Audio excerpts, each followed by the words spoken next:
this topic that has been taken up, this is taken up because of a request that has come from your side. And when a request has come from your side, I do believe that some of you are very eagerly preparing yourself to get married and thinking whether to go forward with the decision or not. Before I start, I just want to know how many married people in this. കല്യാണം കഴിച്ച എത്ര പേരുണ്ട്? ഒരു ചെറിയ thumbs up കിട്ടാൽ മതി. ആരുമില്ല? Just a reaction on your screen so that I can. Nobody. Oh, everyone is unmarried. Aha, kolam. Everyone. Okay, shari. Okay, that's good. Okay, I just wanted to know if anyone is married. They could pour in a little bit if I miss out something from their own experience of life. Okay, now when Kevina asked me to take up something related to marriage. And she said that someone requested her to take up this particular topic. I was just, last week she sent me a message, Achin, what is the theme that we should give for this particular topic? And I was just pondering over what should be the theme. And this is the theme that came to my mind. What exactly is Christian marriage? Through the marriage, is it a mate that we are getting for lifelong? Or I don't know if you have heard your parents say, but I have heard many people say, many elderly people say that there were so many good alliances that I had got. എത്ര നല്ല ആലോചനകൾ എനിക്ക് വന്നതായിരുന്നു, എന്നിട്ടും ഞാൻ അതെല്ലാം വേണ്ടാന്ന് വെച്ചു. Somewhere down the line, though they might be saying it jokingly, they might be just saying for the fun sake of it. Somewhere down the line, when I thought about it, I do feel that few at least, they feel that this is my fate, what to do. I cannot leave the spouse that God has given me, and I'll just go on with it now, no matter what the condition is. So that is when I thought about giving a title as mate or fate as to what exactly Christian marriage is. And when I came upon with this title, just to see that if it is sounding good or not, I went and told my wife, Christian marriage, mate or fate. And she's all of a sudden she tells, Achan ippol engananu idu thoniyadu? Ee title engananu manasil vannadu? How is it that this title came in? And then I told Kevina, Sahodari, ninde oru title karanam ഞങ്ങളുടെ കുടുംബ ജീവിതത്തിൽ ഒരു ചെറിയ പ്രശ്നം തുടങ്ങി. Somewhere down the line, now you all, since you all are not married, eagerly waiting to be married or in the process of getting married, some of you, the pressure might be too much from your parents. For some, the time is still left for that pressure to start. But I'm sure that we all need to understand what exactly this Christian marriage is. Now, the reason why we need to understand what exactly Christian marriage is, because when we hear the word marriage now, I believe that it comes with mixed sentiments, right? When I look at my younger friends, even friends of my own age, many of my friends are not at all contemplating marriage for themselves. It is not any of their desired goal. For few of them, I believe that they want to marry, but on their own terms, in their own time, right? And when I look at this particular attitude that we have for ourselves, or the attitude that we show towards marriage, I believe that marriage has changed a lot. The outlook towards marriage has in a way changed a lot, wherein marriage is now no longer about self-giving, but it is more about I want, right? And there is also one more problem that I find when I look at few of my friends' life, from what they share, they are not ready to get married. And one of the reason when I analyze the why they are telling so, I do feel that they are not also finding good role models, right, wherein they can see a healthy marriage taking place, and that is also a problem, wherein when they look at a family, when they look at a marriage, they see marriage as more of a curse than a blessing. And so they opt to stay away from it. They don't want to get into it. And so that too is to be found.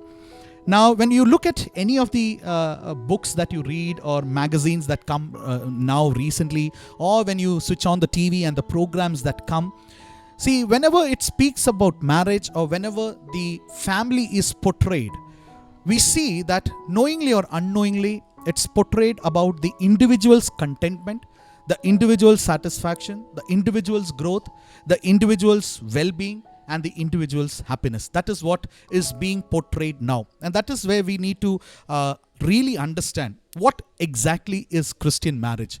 What does it talk about, or what the Bible tells us about what marriage is all about. Is there anyone sitting in front of me who thinks that there is a soulmate made for you and eagerly waiting for that soulmate? Anyone sitting in front of me? Sorry, Liza?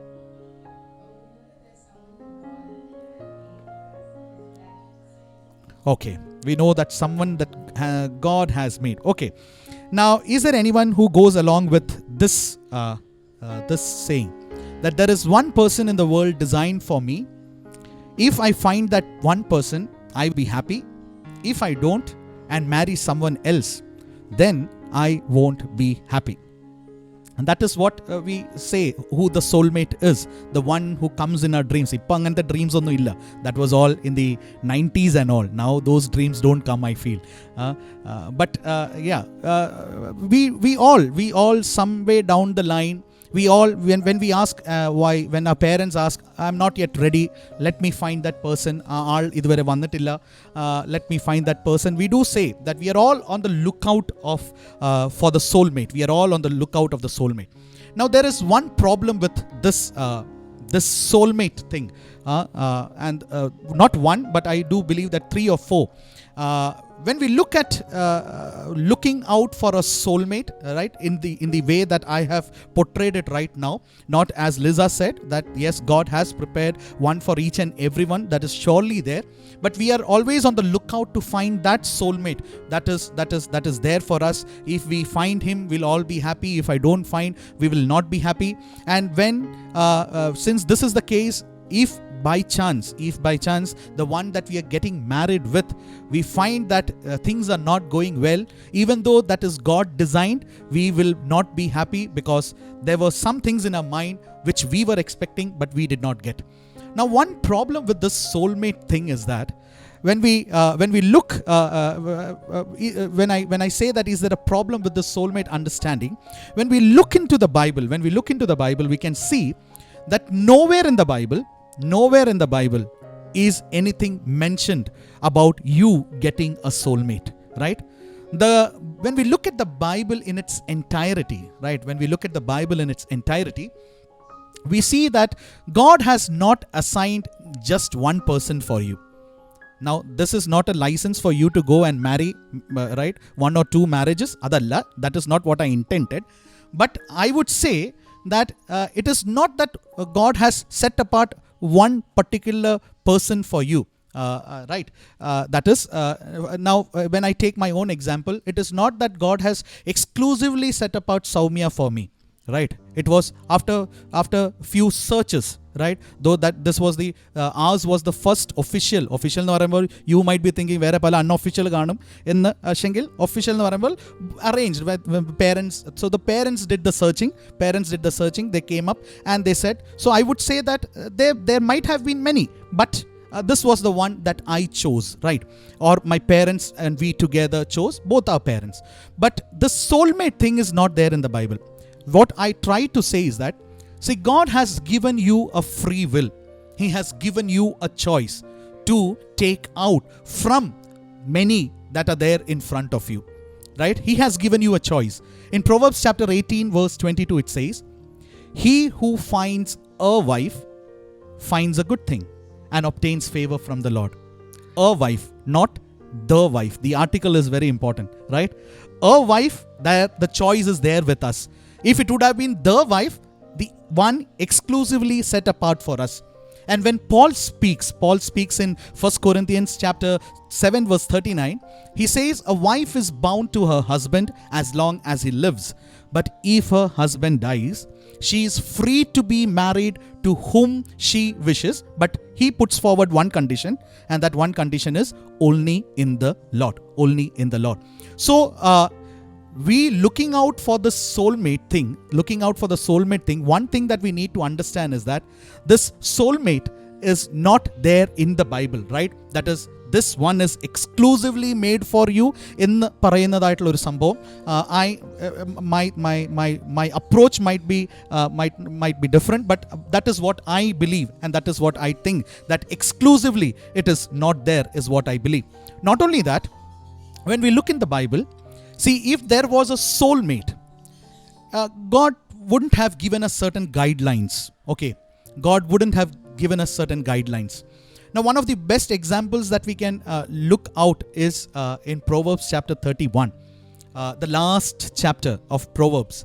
There we see the chapter begins by saying an oracle that his mother taught to whom? The words of King Lemuel, and it is an oracle that his mother taught. And what was this oracle all about?